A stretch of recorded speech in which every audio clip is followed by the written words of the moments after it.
Oke, minggu lalu Pastor Judi telah mengajarkan kita mengenai orang-orang bodoh di Alkitab. Dan kita juga sudah dijelaskan mengapa mereka dipanggil sebagai orang bodoh di mata Tuhan. Last week, Pastor Judith has taught us about fools in the Bible. And Pastor Judith has also explained to us why they were called fools in the eyes of God. Dan di akhir khotbah, Pastor Judith mengingatkan kita semua untuk memilih menjadi orang yang bijak dan bukan bodoh di mata Tuhan. And at the end of the sermon, Pastor Judith has reminded all of us to choose to be wise and not to be fool in God's eyes. Maka dari itu, malam ini kita akan sama-sama menelusuri apa sih yang Alkitab katakan kepada kita mengenai orang-orang bijak dan mengapa orang seperti inilah yang justru dipanggil bijak di hadapan Tuhan. Therefore, tonight we will explore what the Bible tells us about wise people and why these people are actually called wise before God. Mari sama-sama kita melihat 4 jenis orang bijak di dalam Alkitab. Let's look at the 4 types of wise people in the Bible together. Yang pertama, orang yang berakal budi. The first one, the discerning people. Amsal 14 ayat 16 berkata, orang yang bijaksana akan mencurigai bahaya dan dengan hati-hati menghindari kejahatan. Tetapi orang yang bodoh bersikap kurang ajar dan percaya diri. In Proverbs 14, verse 16, a wise man suspects danger and cautiously avoids evil, but the fool bears himself insolently and is presumptuously confident. Orang yang berakal budi artinya adalah orang yang dengan aktif bisa menghindari dari hal-hal yang jahat. Yang dimana lain dengan standar berakal budi di mata dunia. Yang hanya mengutamakan kepintaran secara pengetahuan, tetapi masih saja terlibat dengan hal-hal yang jahat di mata Tuhan. A person who is wise in God's word refers to a person who can actively avoid things that are evil, which is different from the standard of being wise in the eyes of the world, which only prioritizes intelligence and knowledge, but is still involved with things that are evil in the eyes of God.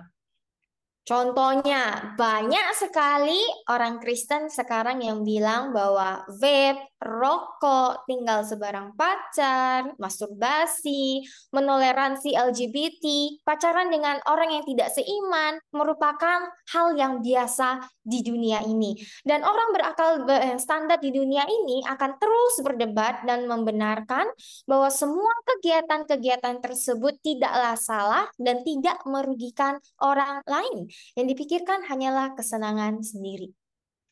For example, there are many Christians who now say that things like vaping, smoking, cohabitation, masturbating, toleration of LGBT, dating people who are not of the same faith, and having a boyfriend or girlfriend from a different faith are normal or common things in this world. And they will continue to argue and justify that all these activities are not wrong and do not harm other people. All they think about is only their own pleasure.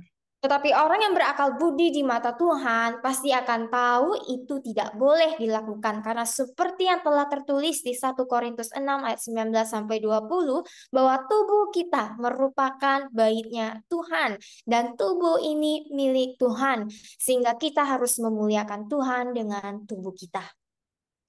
But the discerning people in the eyes of God will know that all those activities are not permissible because as it is written in 1 Corinthians 6 verse 19 to 20 says that our body is the temple of God and this body belongs to God. So we must glorify God with our body. Inilah yang saya katakan perbedaan antara orang berakal budi versinya dunia dan orang berakal budi versinya Tuhan. This is what I say is the difference between the world's version and God's versions of the wise and discerning people. Orang berakal budi di mata Tuhan sudah tahu konsekuensi apa yang akan diterima jika mereka tetap kekeh melakukan hal yang jahat di mata Tuhan, dan itu adalah kehancuran dan kematian kekal. The discerning people in the eyes of God know what consequences they will receive if they persist in doing things that are evil in the eyes of God, and that is destruction and eternal death. Tapi bagaimana orang yang berakal budi bisa mengetahui apa yang baik dan apa yang jahat? But how can discerning people able to know what is good and what is evil? Amsal 15 ayat 14 berkata, orang yang rajin dan berakal budi mencari pengetahuan dan sungguh-sungguh mencarinya, tetapi mulut orang bodoh memakan kebodohan. Proverbs 15 verse 14 says, the mind of the intelligent and discerning seeks knowledge and eagerly inquires after it, but the mouth of the stubborn fool feeds on foolishness. Orang yang menerima Yesus tidak tiba-tiba bisa langsung tahu apa yang baik dan jahat. Dikatakan di Amsal 15 ayat 14 ini mengatakan bahwa orang yang bijak akan mencari, dan orang yang mencari itu artinya adalah orang yang haus akan pengetahuan ini. Those who have received Christ will not immediately know what is good and what is evil. But it is said in Proverbs 15 verse 14 that a wise man will seek, and those who seek are surely thirst for this knowledge. Sejak awal penciptaan, Tuhan menyatakan dirinya sebagai sumber pengetahuan. Yeremia pasal 10 ayat 12 mengatakan, namun Tuhan menjadikan bumi dengan kuasanya dan memeliharanya dengan hikmatnya. Dengan pengertiannya sendiri, ia membentangkan langit. From the beginning of creation, God reveals himself as a source of knowledge. In Jeremiah 10 verse 12 says, but the Lord made the earth by his power, and he preserves it by his wisdom. With his own understanding, he stretched out the heavens. Tuhan bukan sekedar orang pertama yang menciptakan hikmat, dia adalah hikmat itu sendiri. Dia sendiri adalah kebenaran, dan hal ini menjadi lebih jelas ketika Yesus dinyatakan sebagai firman Tuhan. God is not simply the creator of wisdom. He is wisdom. He is truth himself. And this becomes clearer when Jesus was revealed to be the word of God. Yohanes pasal 1 ayat 1 mengatakan pada mulanya sebelum segala zaman adalah firman Yesus. Dan firman itu ada bersama-sama dengan Tuhan, dan firman itu adalah Tuhan sendiri. In John 1 verse 1 says, in the beginning, before all time was the word, Christ, and the word was with God, and the word was God himself. Jadi ketika Yohanes memilih untuk mengidentifikasi Yesus sebagai firman, dia memberitahu kita bahwa Yesus adalah perwujudan sempurna dari pemikiran Tuhan. Yesus adalah hikmat Allah yang menjadi manusia dan diam di antara kita. So, when John chooses to identify Jesus as the Word, he is telling us that Jesus is the perfect embodiment of God's thought. Jesus is God's wisdom who became flesh, dwelling among us. Dan terlebih dari itu, kehadiran Yesus sebagai firman juga membawa kehidupan seperti yang tertulis di Yohanes 10 ayat 7-10. Maka Yesus berkata lagi, aku berkata kepadamu dengan sungguh-sungguh bahwa aku sendirilah pintu bagi domba-domba. Semua orang yang datang sebelum aku adalah pencuri dan perampok, tetapi domba sejati tidak mendengarkan dan menaati mereka. Ayat 9, akulah pintunya. Barang siapa masuk melalui aku, ia akan selamat, akan hidup. Dia akan masuk dan keluar dengan bebas dan akan menemukan padang rumput. Ayat 10, pencuri itu datang hanya untuk mencuri, membunuh, membinasakan. Aku datang agar mereka dapat memiliki dan menikmati hidup dan memilikinya secara berkelimpahan sepenuhnya hingga melimpah. Furthermore, the presence of Jesus brings life to all of us, as written in John 10, verse 7 to 10 says. So Jesus said again, I assure you, most solemnly I tell you, that I myself am the door for the sheep. All others who came as such before me are thieves and robbers, but the true sheep did not listen to and obey them. Verse 9, I am the door. Anyone who enters in through me will be saved, will live. He will come in and he will go out freely and will find pasture. The thief comes only in order to steal and kill and destroy. I came that they may have and enjoy life and have it in an abundance to the full till it overflows. Dan karena Tuhan adalah pengetahuan atau hikmat itu sendiri, maka orang bijak akan terus mencari dan haus akan pengetahuan tersebut lewat firman-Nya. Karena 2 Timotius pasal 3 ayat 6-17 berkata, setiap kitab suci diilhami oleh Tuhan, diberikan melalui ilham-Nya dan bermanfaat untuk pengajaran, untuk teguran dan pengakuan dosa, untuk koreksi kesalahan dan disiplin dalam ketaatan, dan untuk pelatihan dalam kebenaran dalam hidup suci, selaras dengan ajaran Tuhan. Kehendak dalam pemikiran, tujuan, dan tindakan, agar abdi Tuhan dapat lengkap dan cakap, dilengkapi dengan baik, dan diperlengkapi secara menyeluruh untuk setiap pekerjaan baik. And since God is the knowledge himself, a wise man will continue to seek this knowledge found in his word.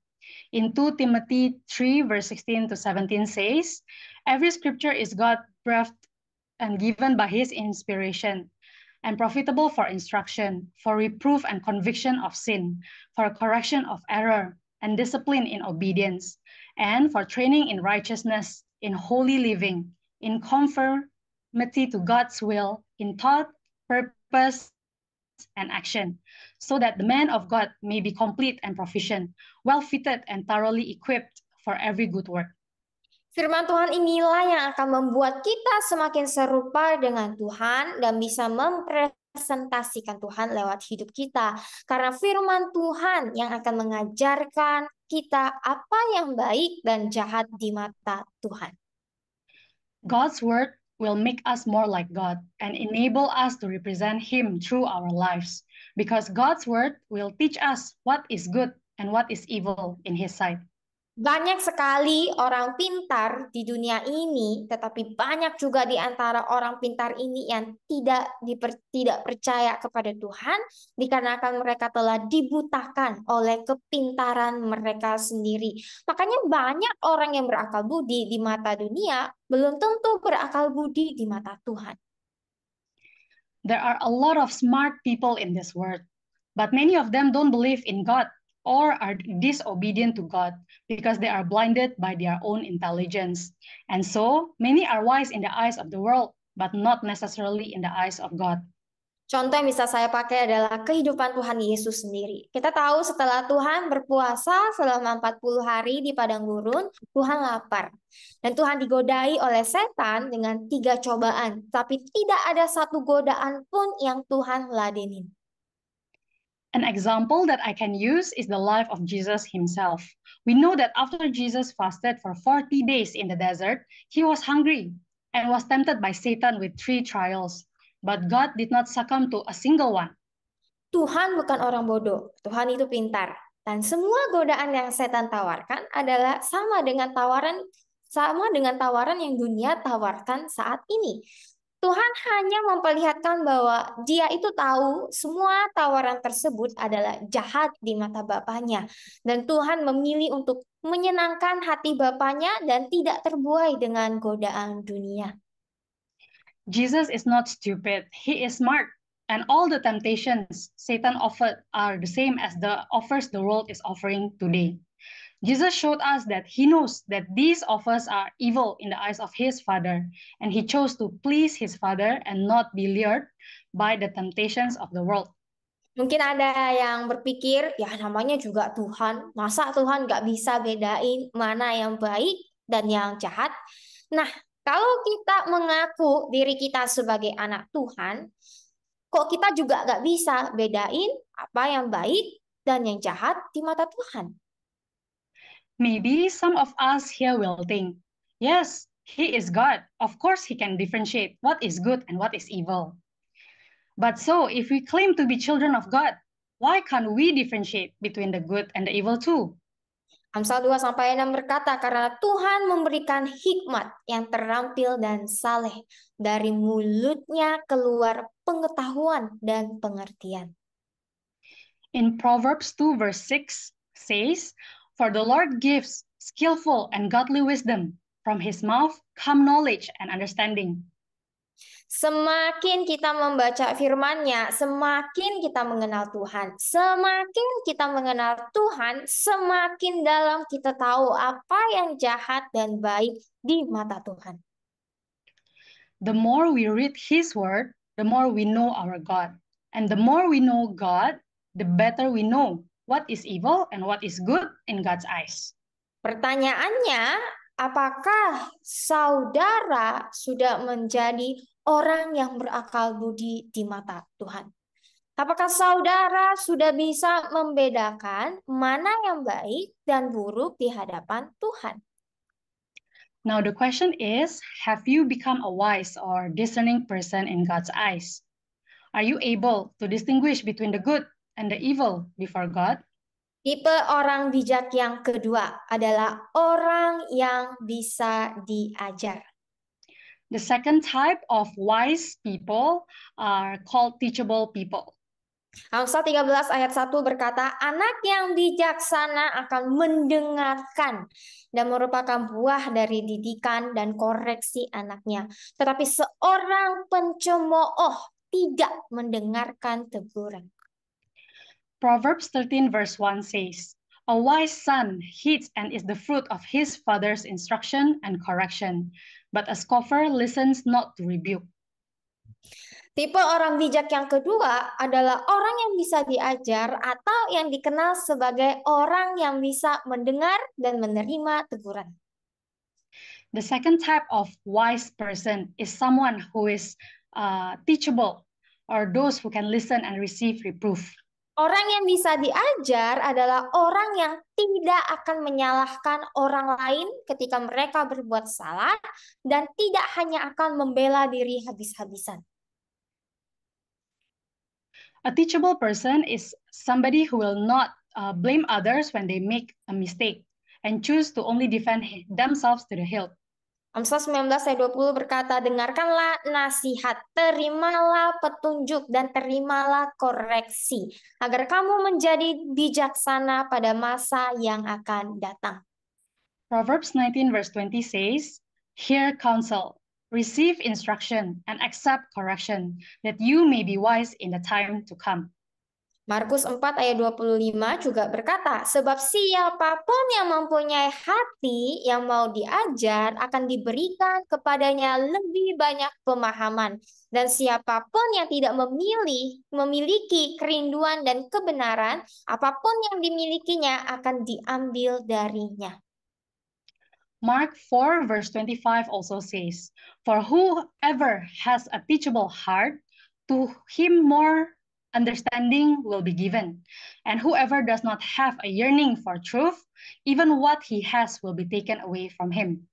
Mendengarkan nasihat dan menerima teguran adalah sebuah perintah bagi mereka yang ingin menjadi bijak di mata Tuhan. Listening to instruction and accepting reproof is a commandment for those who wants to be wise in God's eyes. Tuhan menghendaki umatnya agar mau diajar, agar mereka bisa menjadi bijaksana. Ini tidak sulit untuk dipahami ya saudara-saudari, tetapi sebenarnya sangat sulit untuk dijalani. God wants his people to be teachable so that they will become wiser. This is not difficult to understand, but it is very difficult to practice. Meskipun kita dapat menegaskan pentingnya kemampuan untuk diajar, ketika kebenaran sampai pada hati kita, kita lebih sering menutup hati kita, dan kita lebih memilih untuk tidak membiarkan ajaran atau teguran itu masuk.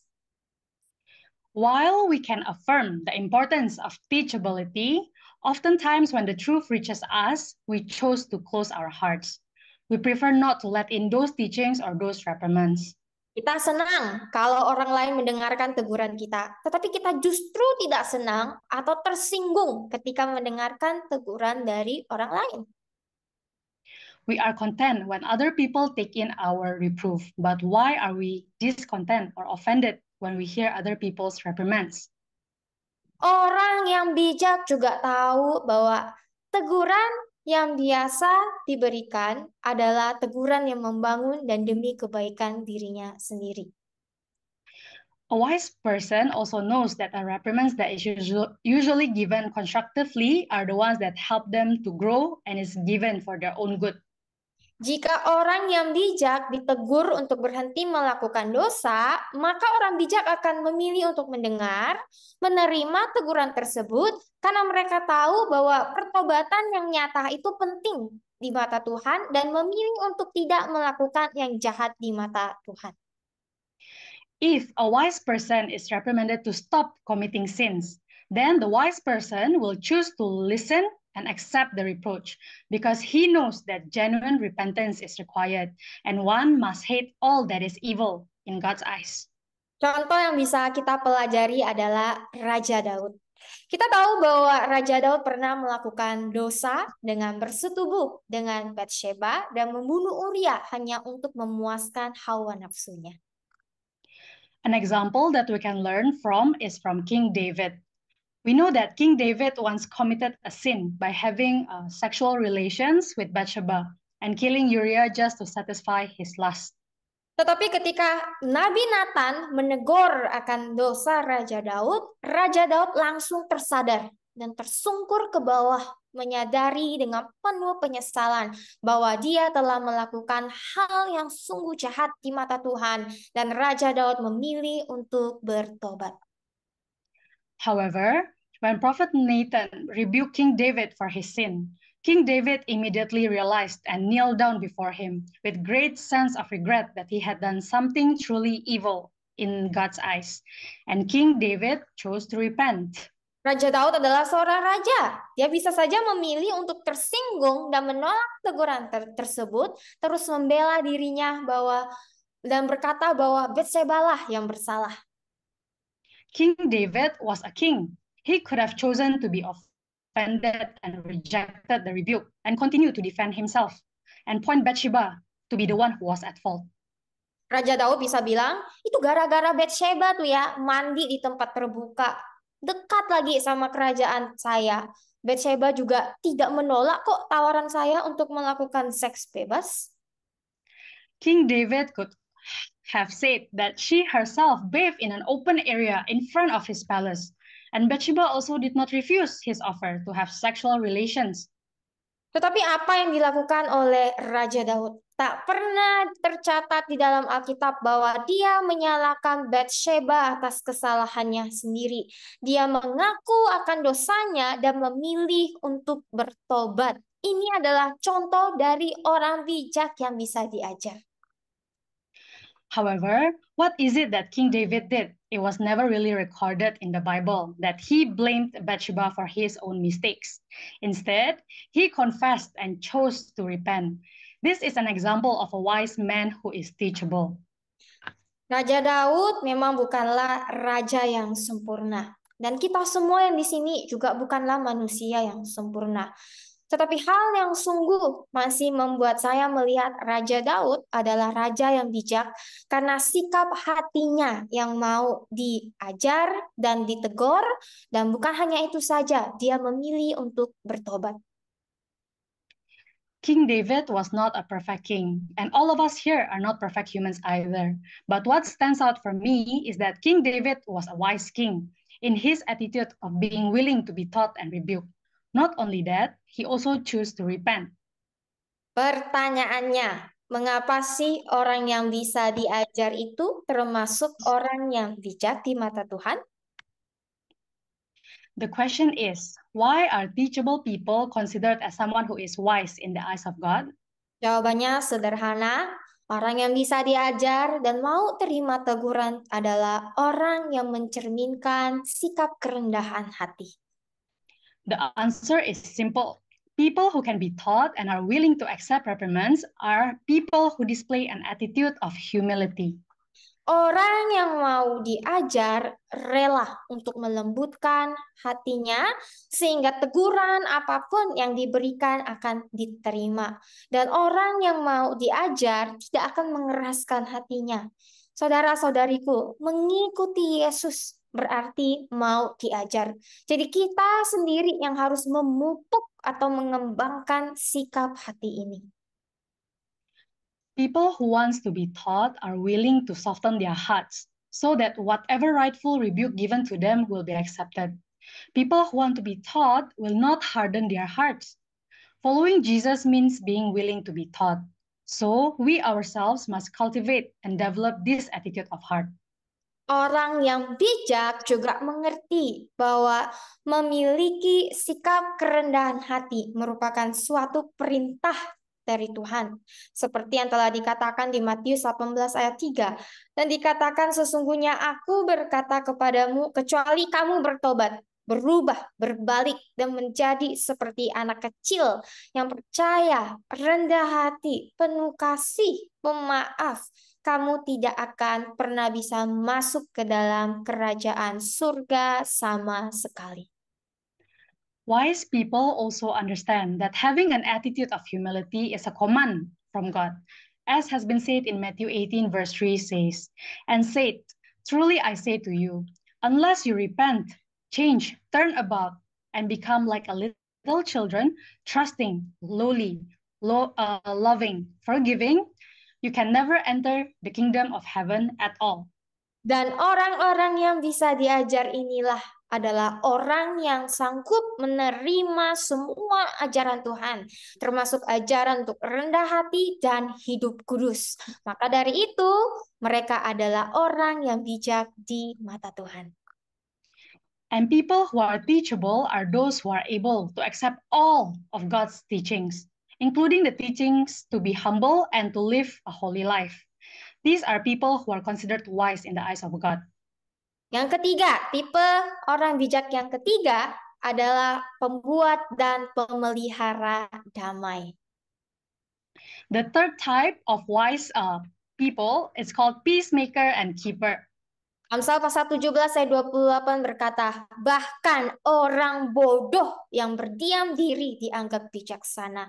Ketika dia mengatupkan bibirnya, dia dianggap sebagai orang yang berakal budi.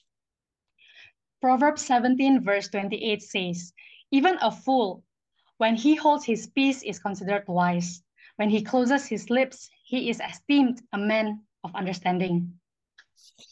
Seberapa sering sih kita menyadari bahwa pertengkaran itu terjadi ketika seseorang sudah tidak bisa lagi mengerem apa yang akan keluar dari mulut mereka, baik hal-hal yang dikatakan maupun cara penyampaiannya, entah itu gosip atau menambah dan mengurangi fakta. How often do we realize that arguments occur when someone can no longer control what comes out of their mouth, both in the things that they say or how it was conveyed, be it gossiping or even manipulation of facts. Ketika ada yang tidak setuju dengan kita, kadang-kadang tanpa berpikir panjang, kesombongan kita membuat kita langsung mau berdebat dan mencoba segala hal untuk menang dalam perdebatan tersebut. Tapi orang-orang yang tidak bisa mengerem apa yang keluar dari mulut mereka, termasuk orang yang suka gosip, yang Tuhan katakan adalah orang yang tidak bijak. When someone disagrees with us, sometimes without due consideration, our arrogance or pride makes us immediately want to refute and try always to win the argument. However, people who cannot control what comes out of their mouth, including those who likes to gossip, are not wise in God's eyes. Orang yang bijak adalah pembuat dan penjaga damai.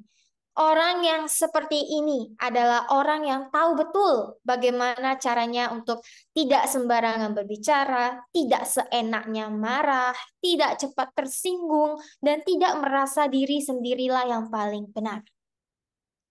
A wise person is a maker and keeper of peace. Such people who know very well not to speak carelessly, not to get into fits of anger, not to get offended quickly, and not feel like they are the righteous ones.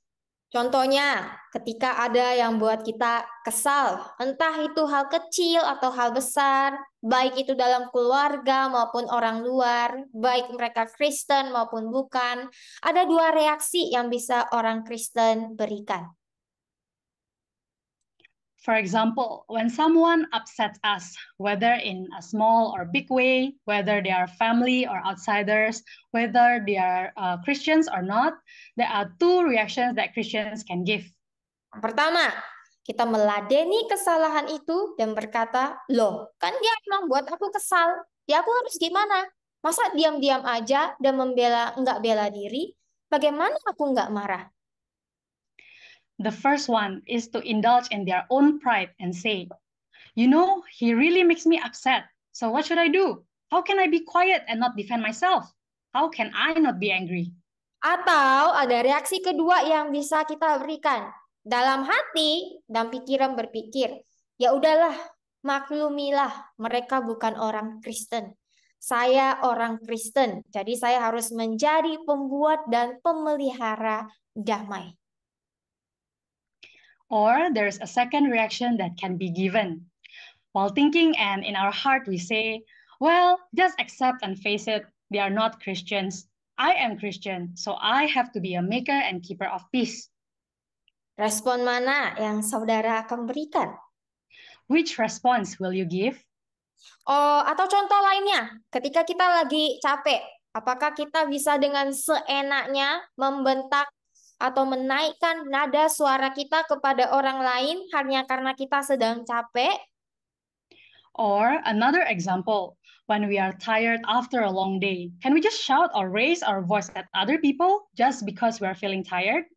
Jika hari ini ada di antara kita yang masih sering memberikan respon pertama hanya karena ingin merasa menang dan tidak mau menjadi pembuat dan pemelihara damai, maka sudah seharusnya kita bertobat karena itu bukan yang Tuhan inginkan. Tapi saya percaya kalau semua yang ada di RGM pasti akan memilih untuk menjadi pembuat dan pemelihara damai. If today there are some of us who still often give the first response just because we want to feel victorious and don't want to be peacemakers and keepers, then we should repent, because that is not what God wants. However, I believe that everyone present here tonight at IGM will definitely choose to be peacemakers and keepers. Mengapa orang bijak lebih memilih untuk membuat dan memelihara kedamaian? Why do wise people prefer to make and keep peace? Matius pasal 5 ayat 9 berkata, berbahagialah, tenang secara rohani dan sukacita hidup dalam perkenanan Tuhan adalah orang-orang yang membuat dan memelihara perdamaian karena mereka akan mengekspresikan tabiatnya dan disebut anak-anak Tuhan. Matthew 5 verse 9 says, blessed spiritually calm with life joy in God's favor are the makers and maintainers of peace, for they will express his character and be called the sons of God. Orang bijak mengerti bahwa membuat dan memelihara kedamaian bukanlah sebuah opsi, melainkan sebuah perintah. Wise people will understand that making and keeping peace is not an option, but a command. Tetapi saya mau mengingatkan juga bahwa pemelihara damai bukan berarti sama dengan masa bodoh. However, I also want to remind you that maintaining peace does not mean being indifferent. Kita tahu kadang-kadang ada masa kita harus menegur seseorang atas kesalahan mereka. Tetapi kadang saking takutnya nanti hubungannya rusak atau takut dibenci, kita malah membungkam kebenaran itu hanya karena berpikir ini untuk memelihara perdamaian. We know that sometimes there are circumstances where we have to reprimand someone for their mistakes, but sometimes due to fear that the relationship will be ruined or for the fear of being hated or disliked, we chose to keep quiet instead because we think that is the way to keep the peace. Memang kebenaran bukanlah hal yang tidak menyakitkan. Kejujuran bukanlah hal yang mudah dan menerima kenyataan juga tidak segampang yang dipikirkan. Oleh karena itu, orang bijak akan tahu bahwa memelihara perdamaian hanya karena masa bodoh atau takut adalah pilihan yang aman, namun bukan pilihan yang bijaksana. Indeed, the truth is not something that doesn't hurt. Honesty is not an easy thing, and facing reality sometimes is challenging. Therefore, wise people will know that keeping peace out of ignorance or fear is a safe choice, but not a wise one. Contohnya, ketika di dalam keluarga kita ada yang berbuat dosa dan meminta kita untuk menoleransi dosa mereka. Kita tidak bisa berkata di dalam hati kita, daripada nanti ribut dan tidak ada kedamaian, mendingan aku ikut toleransi sajalah. Ini contoh yang saya bilang, pemelihara damai yang tidak bijak di mata Tuhan. For example, when someone in our family commits sin and asks us to condone their sin, we cannot just say in our hearts, rather than making a fuss and having no peace, it's better if I just tolerate it. This is a kind of peacekeeper who is not wise in God's eyes. Tapi saya juga mau mengingatkan kepada saudara-saudari semuanya bahwa Alkitab juga mengingatkan kita untuk tidak menegur orang bodoh yang tidak mau tahu akan kebenaran. Jika kita tegur sekali, 2 kali, mereka tidak mau mendengar, lebih baik kita stop daripada konflik yang tak penting akan terjadi. Kasus seperti ini kita bisa masa bodoh. But I also want to remind you that Bible also reminds us not to rebuke scoffers who don't want to know the truth. If you reprimand them once or twice and they don't want to accept it, it's better for us to stop rather than having unnecessary conflicts. In such cases, it is best to ignore the scoffers. Orang bijak tahu betul bahwa pembuat dan pemelihara damai artinya mereka bisa mengontrol diri mereka dengan baik dan tidak marah-marah walaupun situasi yang sedang dihadapi tidaklah mudah. Sekalipun mereka akan dibenci oleh orang-orang terdekat mereka karena mereka memilih untuk berdiri teguh di dalam kebenaran. Wise people know very well that making and keeping peace means having the ability to control themselves and not get angry even though the situation they are facing is demanding. Despite being hated or disliked by their loved ones, wise people will choose to adhere to the truth. Kita sudah membahas orang bijak tipe 1, 2, dan 3. Sekarang kita akan membahas tipe yang terakhir, yaitu orang yang taat. We have discussed the 3 different types of wise people. And now the 4th one, it's called the obedient people. Amsal 10 ayat 8 berkata, orang yang bijaksana hatinya akan menerima dan menaati perintah.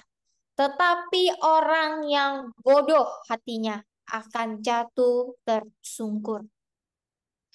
Proverbs 10 verse 8 says, the wise in heart will accept and obey commandments, but the foolish of lips will fall headlong. Tipe orang bijak yang terakhir yang kita bahas ini adalah orang yang taat, yang artinya orang yang bisa dan mau menerima dan melakukan perintah Tuhan. The final attribute of wise people that we will discuss is obedience, meaning someone who accepts and obeys God's commands. Orang yang bijak akan melihat bahwa perintah-perintah yang diberikan Tuhan adalah bentuk dari salah satu Tuhan menyayangi mereka agar mereka tidak jatuh ke dalam penderitaan atau kematian kekal. A wise person will see that the commandments given by God are a form of God loving them so that they do not fall into suffering or eternal death. Minggu lalu, 2 minggu lalu ya di RGM Next Gen ada pembahasan kenapa kebanyakan orang tua itu selalu melarang anaknya untuk pulang malam, melarang anaknya untuk pergi ke klub dan sebagainya. Last week, 2 weeks ago in RGM Next Gen, there was a discussion about why most parents often forbid their children from coming home late and going to clubs, etc. Salah satu youth di Next Gen Jakarta berbagi bahwa dia sekarang mengerti kenapa papanya itu melarang dia untuk ini dan itu. Sekarang ketika dia sudah bekerja, dia melihat bahwa itu salah satu cara papanya agar dia tidak terjerat dengan pergaulan yang tidak baik. Dan dia bersyukur untuk itu. Walaupun awalnya dia kesal dan bingung kenapa, tetapi dia memilih untuk taat. One of the youth at Next Gen shared that he now understands why his father forbade him from doing numerous activities. Even though he was annoyed at first and confused about all those restrictions, he chose to obey them anyway. And now that he is working, he is grateful for those fatherly restraints as they kept him from bad company. Saat ini mungkin banyak sekali di antara kita yang sulit untuk mengerti dan mentaati perintah Tuhan, khususnya dalam hal kekudusan, dan itu terjadi karena kita masih belum bisa melihat bayaran atau konsekuensi yang harus dibayar ke depannya. Perhaps as of current, many of us find it difficult to understand and obey God's commands, particularly with regard to holiness. This happens because we still don't see the price that has to be paid or consequences in the future. Orang yang bijak ketika diberikan perintah oleh Tuhan untuk melakukan sesuatu, mereka tidak akan menolak ataupun komplain, bahkan tidak akan marah-marah kepada Tuhan. Karena mereka tahu bahwa apapun yang Tuhan perintahkan itu untuk kebaikan anak-anaknya. Wise people, when given God's commandments, they will not refuse or complain or even get angry with God because they know that whatever command given by God is for the good of His children. Perintah Tuhan adalah ungkapan kasih. Ketika Tuhan membawa umatnya keluar dari Mesir, ya, dia memberikan banyak instruksi kepada mereka, oke, umat Israel. Setelah mengingatkan orang-orang Israel akan instruksi ini, Musa berkata kepada mereka yang tertulis di Ulangan pasal 4 sampai 5 ayat 6. Sesungguhnya aku telah mengajarkan kepadamu ketetapan dan peraturan seperti yang diperintahkan kepadaku oleh Tuhan Allahku, yang harus kamu lakukan di negeri yang akan kamu masuki. Maka peliharalah dan lakukanlah, karena itu adalah hikmah dan pengertianmu di mata bangsa-bangsa, yang ketika mereka mendengar semua ketetapan ini akan berkata, sesungguhnya bangsa yang besar ini adalah bangsa yang bijaksana dan berakal budi. God's commands are an expression of love. When God brought His people out of Egypt, for example, He gave them many instructions. After reminding them of these instructions, Moses said to them, as what it is written in Deuteronomy 4, verse 5 to 6. Behold, I have taught you statutes and ordinances as the Lord my God commanded me, that you should do them in the land which you are entering to possess. So keep them and do them, for that is your wisdom and your understanding in the sight of the people who, when they hear all these statutes, will say, surely this great nation is wise and understanding people. Ketaatan bangsa Israel akan menjadi hikmat dan pengertian mereka. Ketaatan akan membedakan mereka sebagai orang yang bijaksana di dunia. Dan seiring berjalannya waktu, hal itu akan mengajarkan mereka kebijaksanaan yang sesungguhnya. The obedience of the Israelites would become their wisdom and understanding. Obedience will differentiate them as the wisest in the world. And over time, obedience will teach them about the true wisdom. Namun, di sepanjang padang gurun kita bisa melihat orang Israel ini malah menolak untuk menaati dan menolak untuk menaati dan melakukan perintah Tuhan, dan seringkali mengambil jalan mereka sendiri. Karena mereka percaya bahwa mereka lebih tahu daripada Tuhan yang tahu apa yang terbaik bagi mereka. However, through the wilderness we can see, they refuse to obey and do God's commandments, and often went their own ways because they believed that they knew better than the God who knew what was best for them. Menganggap diri bijaksana tanpa ketaatan kepada Tuhan adalah dosa besar di hati manusia, karena itu mencerminkan sikap kesombongan manusia. Considering oneself wise without obedience to God is a big sin of the human heart because it is prideful. Ketika kita menyatakan bahwa kita lebih bijaksana daripada Tuhan dengan menilai dan mempertimbangkan perintah-perintah Tuhan untuk melihat apakah perintah-perintah itu cocok untuk kita atau untuk mengukur apakah menurut kita perintah itu bijaksana atau tidak, kita sedang mengeraskan atau memupuk kebodohan kita sendiri. When we claim that we are wiser than God by evaluating and reviewing God's commandments to see whether they are suitable for us or to gauge whether they are appropriate for us, we are cultivating and entrenching our own foolishness. Maka dari itu Amsal pasal 3 ayat 7 berkata, janganlah menjadi bijaksana di mata kamu sendiri. Takutlah dan sembahlah Tuhan dengan penuh hormat dan menjauhi kejahatan. Therefore, Proverbs 3 verse 7 says, be not wise in your own eyes. Reverently fear and worship the Lord and turn entirely away from evil. Tapi berbeda dengan orang yang bijak. Orang yang bijak akan memilih untuk taat kepada perintah Tuhan, bukan karena mereka kadang tak memiliki pertanyaan atau bingung kenapa ada perintah seperti ini. Mereka memilih untuk taat karena Tuhan sendirilah yang berkata demikian. Mereka taat untuk Tuhan. But it is different with wise people. Wise people choose to obey God's commands not because they don't have questions or are not confused about the rationale for such commands. They choose to obey because God Himself said so. They obey God to show their obedience to God.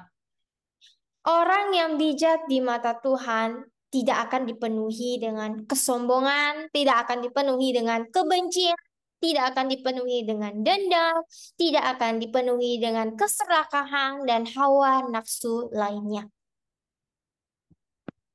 A wise person in the eyes of God will not be filled with pride, hatred, revenge, greed, and their own lusts.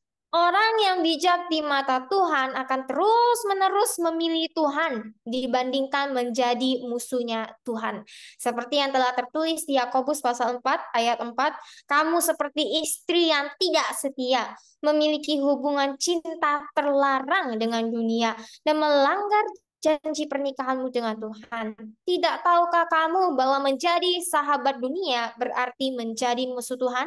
Jadi siapapun yang memilih untuk menjadi sahabat dunia berarti dia adalah musuh Tuhan. A wise person in God's eyes will continue to choose God rather than becoming God's enemy. As it is written in James 4 verse 4, it says, you are like unfaithful wives, having illicit love affairs with the world and breaking your marriage vow to God. Do you not know that being the world's friend is being God's enemy? So whoever chooses to be a friend of the world takes his stand as an enemy of God. Jadi pertanyaannya, saudara mau taat terhadap Tuhan atau taat terhadap dunia? Saudara harus bisa pilih satu, karena kita tidak bisa pilih dua-duanya. So the question is, do you want to obey God or the world? You must be able to choose one, since you cannot have both. Yohanes 14 ayat 15 sudah berkata, jikalau kamu sungguh mengasihi aku, kamu akan memegang, mentaati perintah-perintahku. John 14 verse 15 has told us, if you really love me, you will keep obeying my commands. Bagaimana? Kita sudah membahas 4 tipe orang bijak ini. Bagaimana kita bisa menjadi tipe 4 orang bijak ini di hadapan Tuhan? As we have gone through all the 4 types of wise people, how can we become these 4 types of wise people before God? Hanya orang yang takut akan Tuhanlah yang akan bisa menjadi orang bijak ini, seperti yang telah disebutkan di atas. Only people who have the fear of the Lord will be able to become wise people as mentioned above. Sebab telah tertulis di Amsal 1 ayat 7, takut dan menyembah Tuhan adalah permulaan dan bagian utama serta pilihan dari pengetahuan, titik tolak dan hakikatnya. Tetapi orang bodoh meremehkan hikmat, pengajaran dan disiplin yang terampil dan saleh. Because it has been written in Proverbs 1, verse 7 says, "The reverent and worshipful fear of the Lord is the beginning and the principle and choice part of knowledge, its starting point and its essence. But fools despise skillful and godly wisdom, instruction, and discipline." Apa yang dimaksud dengan orang yang takut akan Tuhan? Amsal 8 ayat 13 mengatakan rasa takut dan kagum akan Tuhan termasuk kebencian terhadap kejahatan, kesombongan, keangkuhan, dan jalan jahat dan ucapan sesat yang aku benci. Ini di Amsal 8 ayat 13. Slide-nya please.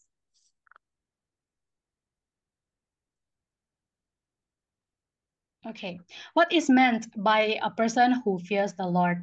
In Proverbs 8, verse 13 says, "The reverent fear and worshipful awe of the Lord includes the hatred of evil, pride, arrogance, the evil way, and perverted and twisted speech I hate."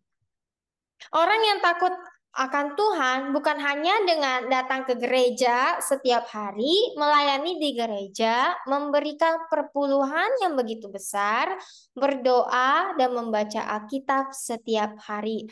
Orang yang takut akan Tuhan adalah orang yang membenci semua yang jahat di mata Tuhan.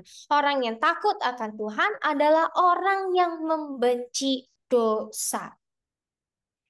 People who fear the Lord are not just the ones that is coming to church every day, serving in the church, giving huge tithes, praying and reading the Bible every day. The person who fears God is the person who hates all that is evil in the eyes of God. And the person who fears God is the person who hates sin. Apa gunanya datang ke gereja, berdoa, baca Alkitab setiap hari, kalau setiap harinya masih bohong, masih ngomong kasar, masih mengutuk orang lain, dan masih membenci dan menyimpan dendam? What's the point of coming to church, praying and reading the Bible every day, if every day you still lie, you still speak harshly, still curse people, and continuing to hate and hold grudges? Tuhan tidak memiliki persyaratan yang muluk-muluk, saudara-saudariku, jika kita ingin menjadi orang yang bijak di matanya. Syarat Tuhan yang mutlak adalah taat dan melakukan perintahnya. Itu saja. God does not have a grandiose requirements if we want to be wise people in his eyes. God's absolute requirement is just to obey and carry out his commands. Just that. Syarat yang kedengarannya mudah, tapi sebenarnya sangat sulit untuk dilakukan. Karena ini semua akan bertentangan dengan keinginan daging kita. Dan harga yang dibayar adalah kita tidak akan disukai oleh dunia. Karena cara kita berpikir, cara kita berkata, dan bertindak akan dianggap aneh bagi dunia. This requirement sounds easy, but it is actually very difficult to execute because when we choose to hate all that is evil, we will contradict the desires of our flesh. We will not be liked by the world because of the way we think, and we will be considered strange to the world. Ketika saya berkhotbah tentang ini, saya tidak bilang bahwa saya sudah menjadi sangat bijak dan tidak pernah jatuh ke dalam dosa. Saya juga tidak sempurna, tapi itu tidak seharusnya menjadi alasan buat saya untuk tidak mentaati Tuhan. When I preach about this, I do not say that I have become very wise and have never fallen into sin. I am not perfect either, but that should not be a reason for me to disobey God. Memilih untuk taat dan terus membenci yang jahat di mata Tuhan adalah keputusan yang harus diambil dengan tegas dan dilakukan setiap hari. Choosing to obey and continue to hate all that is evil in God's eyes is a decision that must be taken firmly and carried out every day. Jadi, saudara-saudari yang terkasih di dalam Tuhan, marilah kita menjadi orang yang bisa membedakan apa yang baik dan jahat. Menjadilah orang yang bisa diajar, jadilah orang yang mau menjadi pembuat dan pemelihara damai. Dan yang terpenting, marilah Kita menjadi orang yang mau mentaati semua peraturan firman Tuhan. So, my dear brothers and sisters in Christ, let us be people who can differentiate between the good and evil. Be an individual who are teachable, who wants to be makers and keepers of peace. And most importantly, let us be people who want to obey all of God's commandments. Saya mau tutup dengan Mazmur pasal 112 ayat 1 sampai 3 yang berkata, Puji Tuhan, haleluya, terberkatilah, berbahagia, beruntung, selalu diirikan adalah orang yang takut, menghormati dan menyembah Tuhan, yang sangat menyenangi perintah-perintahnya. Keturunan rohaninya akan perkasa di bumi. Angkatan orang-orang jujur akan diberkati, kemakmuran dan kesejahteraan ada di rumahnya, dan kebenarannya kekal selama-lamanya. I want to close today's sermon with Psalm 112, verse 1 to 3. It says, Praise the Lord, hallelujah, blessed, happy, fortunate, to be envied is the man who fears, reveres, and worships the Lord, who delights greatly in his commandments. His spiritual offspring shall be mighty upon earth. The generation of the upright shall be blessed. Prosperity and welfare are in his house, and his righteousness endures forever. Jadilah orang bijak dan bukan orang bodoh di mata Tuhan. Be a wise man and not a fool in God's sight. Ini adalah sharing dari saya. Terima kasih dan Tuhan Yesus memberkati. This is my sharing for tonight. Thank you and God bless you.